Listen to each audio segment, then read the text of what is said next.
They had always called her useless, the daughter who would never bring pride, the one whispered about behind half-closed doors and tight lips. Clara had heard it all her life. How she was barren, how no man would ever take her, how her worth was as empty as the cradle her mother once prayed she would fill. When her sisters married into wealth and security, Clara was left behind, the subject of ridicule, until the day her own kin decided to make her the punchline of their cruelest jest. With mocking laughter, they arranged to send her to live with a widowed rancher in the far reaches of the frontier, telling the neighbors she would at least be good for sweeping floors and milking cows. They expected her to return broken, rejected and ashamed, but Clara, clutching the few belongings they allowed her to carry, stepped into the wagon with her chin high and her heart heavy.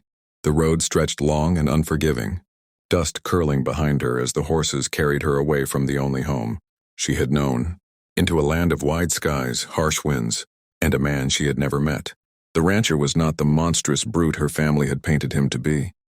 His name was Luke, a man of tall frame, sun-weathered skin, and eyes that seemed to carry both storm and solace.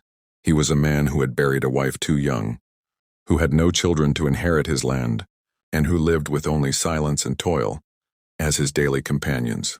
When Clara first arrived, clutching her small bag and forcing herself not to tremble, he looked at her not with scorn, but with curiosity, almost as though he saw a flicker of himself in her loneliness. She offered to work, to scrub, to cook, to tend the garden, anything to prove her worth, and Luke, after a quiet moment, nodded.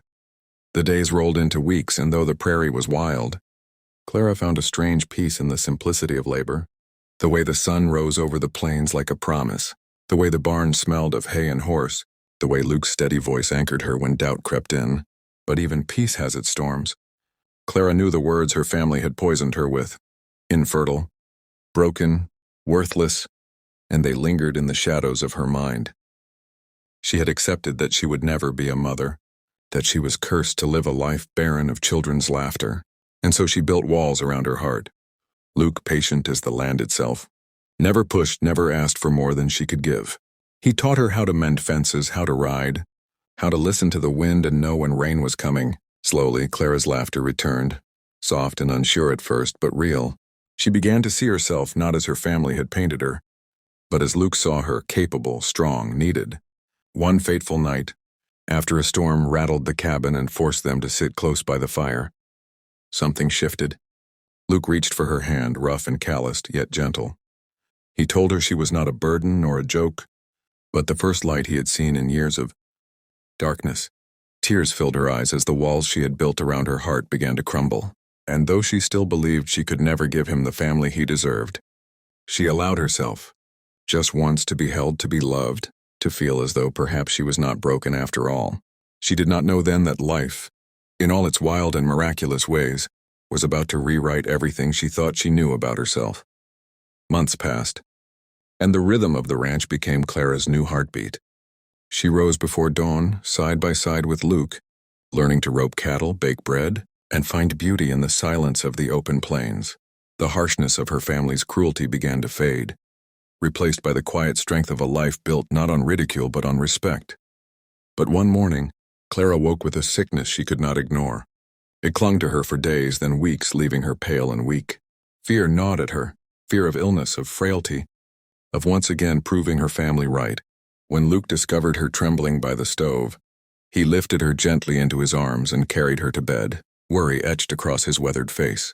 And then came the discovery, the missed months, the subtle signs. It could not be. It was impossible. But it was true. Clara, the woman branded barren, was carrying life within her. At first, disbelief consumed her. She feared to tell Luke, feared he would think her mad or accuse her of false hope. Yet when she whispered the truth to him one starlit night, his hands cupped her face, his voice breaking as he told her that she was more than he had ever prayed for. "You are not broken, Clara," he said, his tears mixing with hers. "You are whole, and you have always been enough." The months that followed were not easy. The frontier was harsh, and pregnancy wore her down, but together they fought every obstacle. Luke built a cradle with his own hands, smoothing the wood until it gleamed, as though each stroke carved away the last of Clara's doubts. When the child was finally born, a daughter with dark, curls and lungs full of fire, the cabin echoed, with a sound Clara had once thought she would never hear, the cry of her own child. She wept as she held the baby against her chest, the warmth of life so fierce and real it shattered every cruel word that had been spoken over her. Luke, standing at her side, placed his hand over theirs and whispered, "This is our miracle, and no one will ever take it from us." When Clara returned to her family months later, child in her arms and Luke by her side, the laughter of mockery died on their lips. No longer was she the infertile daughter, the burden, the joke. She was a mother, a wife, and the living proof that fate bows to no one's cruelty. She walked past them with her head high, her daughter's small hand gripping her dress, and for the first time Clara felt not just accepted but triumphant. And to those listening to her story now, she would say this: never let the words of others chain you to despair, for miracles often come when the world least expects them. Friends, if this story touched your heart, don't forget to subscribe to the channel. Every like, share, and comment helps us bring you more powerful tales of love, faith, and the resilience of the human spirit. Stay with us, for the next story may just be the one that changes your life.